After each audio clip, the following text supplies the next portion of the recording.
What happens when a promoter texts you, "I'm working on this event and we'd love to have a guitar player from the district play this beautiful and legendary status song. I thought of you. What do you think?" And at the same time that I'm really excited to do it and even think to myself, I have the perfect guitar for it that I had made for these specific scenarios and you wouldn't even imagine, but I love the song and I've been wanting to cover it for years. There's only one problem. I look at my schedule and calendar, and between work and all sorts of other projects, I only have a maximum of 10 days to work on it. Crazy, right? Perhaps. This is what this documentary is all about. This is an obvious example of what I like to call the autopilot syndrome. Nothing very crazy here. This might be the only time I have to practice. I left my backpack at home. My computer just can't handle it. You really can't tell I'm sick.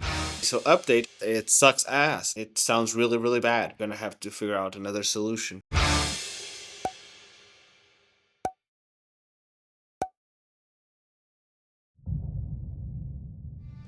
Alright everyone, so it's day 5 at this point. My nose is a bit stuffy. It usually happens when I'm not sleeping a lot, but I'm feeling mostly fine. I'm not gonna be having as much time as I'd like to practice today. Just like on Thursday, there's been some family stuff going on, so I might be out for most of the day. And because I'm literally on a running ticking clock at this point, like at any point right now I can just have to finish this video and leave. I think that maybe what we should do is to establish a structure. Since we have an A section and we have a B section, and I've mentioned that I want to be faithful to the original version, but also try to experiment and do some interesting things that maybe reflect a little bit more of my style, since, you know, this is going to be my version, and you always gotta start somewhere. In this case, before we get to instrumentation and orchestration, I kind of feel like there are some things that I want to try out. Like, for instance, the song starts out straight up with the melody, and as we go from that little pickup, the chords then come in as well, the A section. And I'm thinking that I might want to try some comping instead. Probably going to try and do the chords and melody at the same time.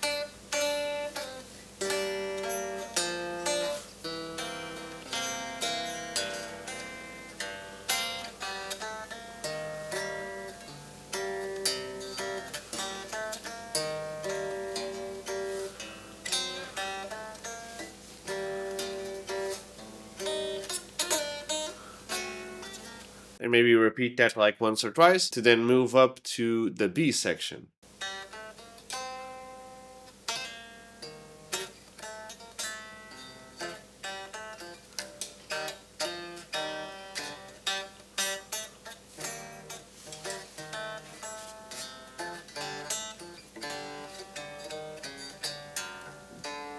I'll treat that like the chorus. When we then repeat the A section again,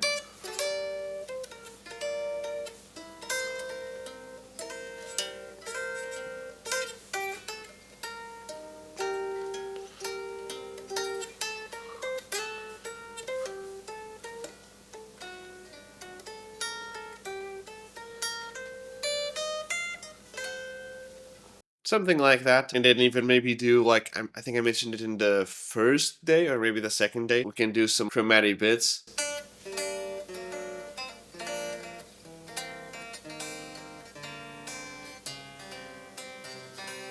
Something like that, and nothing crazy. Try the B section again, but with the lower inversions. And then, just because, and I think this is where we get even more unfaithful to the original version, when we end the lower inversion of the A section, maybe do a key change. Or even maybe change the whole vibe a bit. Like, throughout yesterday, I experimented with doing it in like a waltz sort of a vibe. I think it's because having it in G minor and having it be very minor chord centric, I think gives me the vibes of Merry Go Round from Howl's Moving Castle.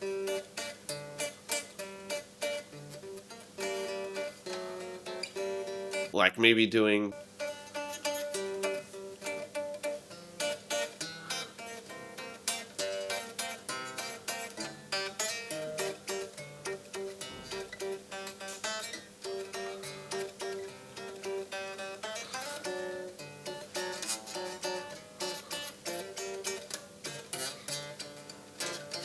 not quite sure yet. But I think that's going to be our structure. I'm not sure if I'm gonna have any time to work on this later on today, but even if so, just for me, mentally, having a structure in mind, having an idea, actually helps a lot, because I can then just transcribe this, get some sort of a demo going so I can practice along with it, really get the vibes going, and rather than just practice the song over and over again, I can actually try and practice my version over and over again. But yeah, coincidentally, I gotta go. So yeah, if you've watched this far, thank you so much. Your support actually really means a lot, and I hope you've been enjoying this show so far. Bye. Alright, so I just got home. It's around 8:40 p.m. and right now I'm about to go and notate the song and try and figure out at least like a semi-arrangement of it. Like, I don't think I'm going to follow this like note per note necessarily, but just to have like a little bit of a backdrop so I then can like look at the notes and then arrange other instruments to it. So I think that's probably going to be the idea for now. I'll update you guys when I'm done with the arrangement. I don't think it's going to take a long time. Alright, so not a lot of time went by. I'm guessing like an hour 30, something around there. And mostly because I got distracted and started procrastinating and checking things on my phone, as one does. And I'll leave my pseudo score on the screen. Like I mentioned, it's not perfect and it's not completely accurate. It's mostly for me to have an idea of something I can practice along to. In some ways, it's pretty much just what I mentioned I'd be doing before, which is like part A, part B, probably just by myself, and then part A and part B again, probably with something extra added to it, either some orchestration or just the way I play it might be slightly different. We go to section B again, we maybe do section A with the lower inversion chords, and then we do a tempo change, which in some ways, I'm not exactly thinking of it as a tempo change, but more like a metric modulation along with a key change. And then to kind of finalize it, we do this super chromatic descending part that I told you about. Since I'm doing this late at night, it's not practical for me to plug my guitar in, but I think you might get a vibe of what we're going for. I'll try to play along with it. I won't promise that I can already play it, but it will surely give you a vibe.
Alright, so in case you didn't notice, I can't really play that quite right, at least for now. But like I said, this is not really like exactly how it's going to be, it's just a guide. I changed the fingering, That's what she said. for this section here,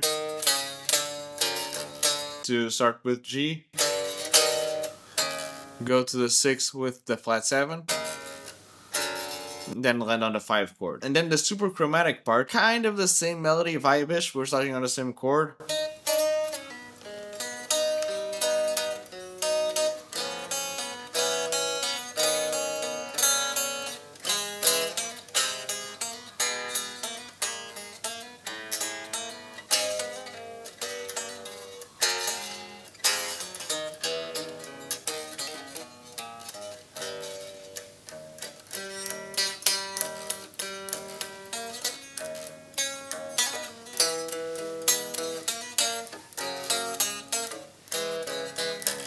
Yeah, I can play that right yet. And I think that's probably the overall vibe for now. It's getting kind of late, I'm kind of tired and hungry, and I'll leave for tomorrow to either try to record sections of this to get a better guide and figure out how I actually want to get this settled down when it comes to the notes, or I'll just take tomorrow to just practice it while I'm at home. I guess only tomorrow can tell. But yeah, overall I'm feeling pretty confident. Other than that last part, which is kind of complicated, I think we're pretty much doing fine. I don't think I'm doing anything that's super crazy to play and that will end up biting me in the ass. But yeah, with that being said, let's maybe stop for today.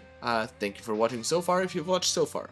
I'm kind of sick. Record a couple of guitar takes of this. I'm not even gonna try and redo some of these takes better. Wet, dry, wet situation here. Actually figure out how to play most of these riffs. I forgot that I'm doing something different. I'm gonna have to try and do it to get a little bit of a more quacky sound. Let's see where this goes.